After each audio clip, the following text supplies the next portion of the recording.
पिता और पुत्र पवित्र आत्मा के नाम पर आमीन। ख्रिस्त में मेरे प्यारे भाइयों बहनों, आज के वचनों में परमेश्वर कहते हैं कि मुफ्त में मिला है और मुफ्त में दे दो। आज के पहले पाठ में हम लोग सुनते हैं कि यूसुफ, जिसको उनके भाइयों ने दूसरों के हाथों में बेच दिए थे, लेकिन आज वह अपने परिवार वालों से परिचित होते हैं, अपने भाइयों से परिचित होते हैं और वे कहते हैं कि आप ना तो शोक करो और ना आप दुख करो, क्योंकि जो ईश्वर का योजना था वह पूरा हो गया है। और ईश्वर की योजना यही था कि आप लोगों ने मुझे दूसरों के हवाले कर दिए और मैं आप लोगों से पहले वहाँ पर पहुँचकर आपकी सेवा कर सका।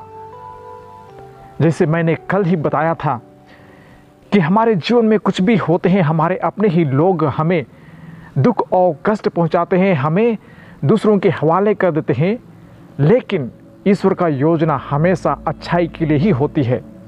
हम किसी से बैर ना करें, ना हम किसी को दुख पहुँचाएं, लेकिन हम यह समझे कि वह ईश्वर का कार्य था जिसे हम लोगों को और भी अच्छाई दे सके। वह लोगों को अनुभव प्रदान करेगा। वे बाद में यही सोचेंगे कि जो मैंने किया वह गलत किया है, और आपकी अच्छाइयों से, आपकी विचारधारा से, आपके कुछ अच्छे शब्दों से उनके मन परिवर्तन हो जाएंगे और ईश्वर पर वे ज़्यादा आस्था और भरोसा और विश्वास करेंगे। आज के सुसमाचार में हम लोग सुनते हैं कि प्रभु यीशु ख्रिस्त अपने शिष्यों को भेजते हैं कि जाओ सुसमाचार का प्रचार करो, रोगियों को चंगा करो और आप दूतों को निकालो। मुफ्त में मिला है और मुफ्त में आप दे दो, और अपने साथ कुछ भी मत लो। हम अपने साथ जब परमेश्वर के वाणी को फैलाने के लिए जब जा रहे हैं तो हमारे साथ कुछ भी, दो जूते, ना पैसा, ना कौड़ी, ना दो डंडे और ना कुर्ता, कुछ भी नहीं चाहिए। हम ऐसे ही निकल जाए जहां हमें प्रभु यीशु ख्रिस्त का सुसमाचार का प्रचार करना है। और वह बहुत ही सुंदर शब्दों में कहते हैं कि हम उन घर पर ठहरे जहां पर वह योग्य व्यक्ति मिले। हम अंदाजे किसी के घर जाकर नहीं रहे, लेकिन हम एक योग्य व्यक्ति को पाएं और उसके घर में रहे, और हम वहाँ रहते समय या वहाँ पहुँचने के बाद हम उस घर के लिए प्रार्थना करें या शांति हम दें। यदि वह शांति का योग्य पाया जाए वह घर, तो आपकी शांति या तो हमारी शांति उस घर में रह जाएगी।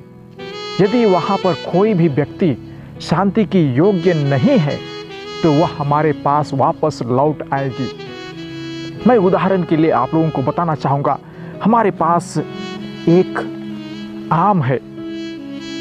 यदि मैं चाहता हूँ कि यह आम को उस व्यक्ति को दे दूँ, यदि वह व्यक्ति योग्य पाया गया तो वह उसे ग्रहण करेगा और वह अपने परिवार के साथ बांटकर खुशियाँ मनाएगा। लेकिन उसी परिवार में यदि वह व्यक्ति इस आम को ग्रहण नहीं करता है तो क्या होगा? यदि वह ग्रहण नहीं करता है इस आम को जो मैं दे रहा हूँ, तो यह हमारे पास वापस लौट आएगा, यह हमारे पास ही रह जाएगा। तो वही है आज के सुसमाचार में कि यदि हमारा शांति हम जो दूसरों को देते हैं, यदि वह व्यक्ति वह योग्य पाया जाता है तो वह शांति उसके घर परिवार में, उसके जीवन में परिवर्तन कर लाएगा। आइए हम सभी अपने जीवन से लोगों को शांति दें।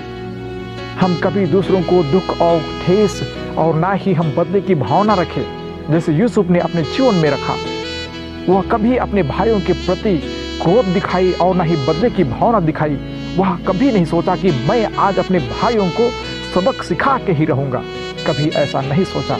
लेकिन वह अपना दिल से द्रवित होकर वह परमेश्वर को धन्यवाद देता है कि आज हमें वह मौका मिला कि हम अपने भाइयों को उस परिस्थिति में, जब अकाल पड़ा था, खाने को कुछ भी नहीं था, उस समय पूरे हृदय से वह अपने भाइयों की सेवा करता है, और कई सारे लोगों को मिस्र देश से, दूसरे देशों से आए, उनके लिए भी वह भरपूर सहयोग करता है। तो हम भी अपने जीवन में जो भी लोग हमें दुख और कष्ट देते हैं, हमें तिरस्कृत करते हैं, हमें बुरा और भला कहते हैं, लेकिन हम उन्हें उसी शब्दों में वापस ना दें, लेकिन हम प्रेम से उन्हें अपनाएं और हम उन्हें क्षमा करें। आइए हमें इस शब्दों को, ईश्वर के वचनों को मनन चिंतन करें और अपने जीवन में लागू करें। जैसे मैंने कहा कि मुफ्त में मिला है, मुफ्त में हम दे दें। तो आइए हम इन सभी वचनों को अपने जीवन में अमल करें और हम अच्छा जीवन जिए। पिता और पुत्र पवित्र आत्मा के नाम पर आमीन।